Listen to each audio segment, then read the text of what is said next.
درسته که امروز دیر از خواب پا شدم و الانم ساعت 2:30. تازه اینم هیچی نیست که نهار ندارم، اما برنامه‌های امروزم خیلی جذابه. نمیخوام از دستشون بدم.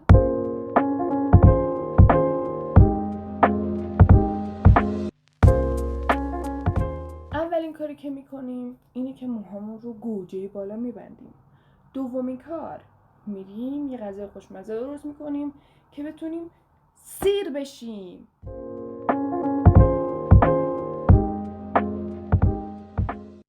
از اینجا که نصف عمرمو تو یوتیوب هستم، توی یکی از ولاگا دیده بودم که با چیزهایی که داری به مثلا چت جی پی تی میگی یا هوش مصنوعی میگی، بعد بهش میگی که مثلا من این مواد غذایی رو دارم برای صبحونه، یا حالا مثلا اون وعده غذایی که مد نظرته چه غذایی به من پیشنهاد میدی. حالا من بهش گفتم که تخم مرغ و قارچ و گوجه و ذرت دارم، چه غذایی رو بهم پیشنهاد میده. حالا یه رسیپی بهم داده که نمیدونم خوشمزه در میاد یا نه، چون تا حالا امتحانش نکردم. برم درستش کنم ببینم خوب میشه یا نه. بیا بریم.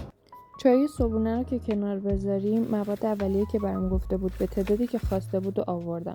ولی شما این تخم مرغ رو نگاه کنین چقدر کوچولوه، آخه جوجه. اولین مرحله گوجه است، باید گوجه رو خرد کرد. من دوست داشتم که گوجه رو نگینی خرد کنیم، چون توی رسیپی گفته بود که هم میتونیم به صورت خلالی هم دایره برش بزنیم و اون رو تفت بدیم.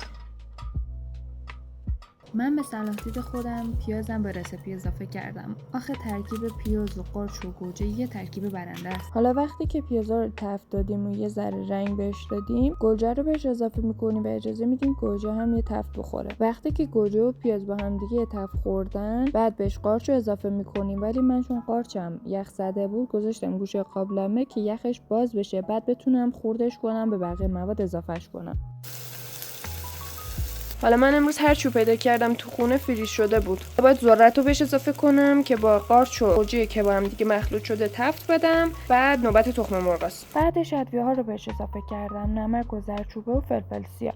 البته این یه غذایی که کاملا دل بخواه، شما میتونید تندترش کنید، میتونید از فلفل تندتر یا سس تندتری استفاده کنید.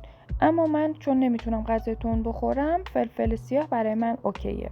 بعد حالا تمام موادی که با هم دیگه سرخ شدن و یه گوشه تابه میذارین و تخم مرغ رو بهش اضافه میکنین. این غذا به دلیل اینکه پروتئین بالایی داره میتونه راحت 2 نفر رو سیر کنه.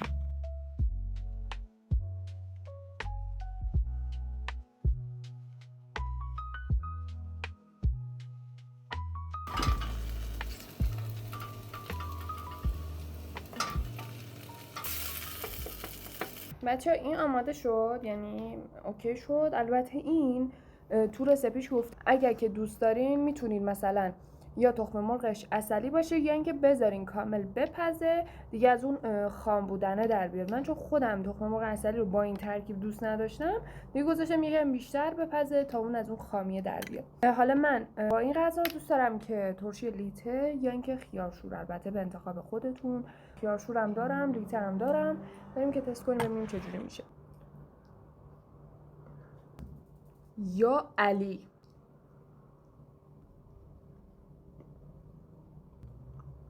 اوکیه، خیلی اوکیه. ها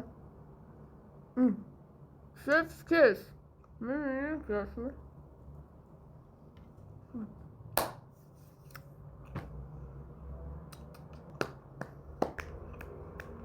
دوست داشتم کاش میذاشتم عسلی بشه، ببینم موقع چجور میشد.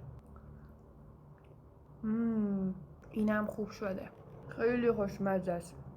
خیلی فکر نمی کنم امروز برم بیرون یا حتی پیاده روی سادم، چون الان بهم خبر دادن که ساعت 4 من کلاس زبان دارم و امکان داره 2 ساعت طول بکشه. اگه اینطوری بره جلو، من برنامه‌ریزیم این بود که ساعت 4:30 تازه از خونه برم بیرون و برم پیاده روی. اما خب اگه اینجوری طول بکشه و من 2 ساعت کلاس زبان داشته باشم نمیتونم برم. به خاطر همین اولویتم به اینه که برم سر کلاسم که بعدش برگردم تا بتونم مثلا برم به بقیه قرارام برسم.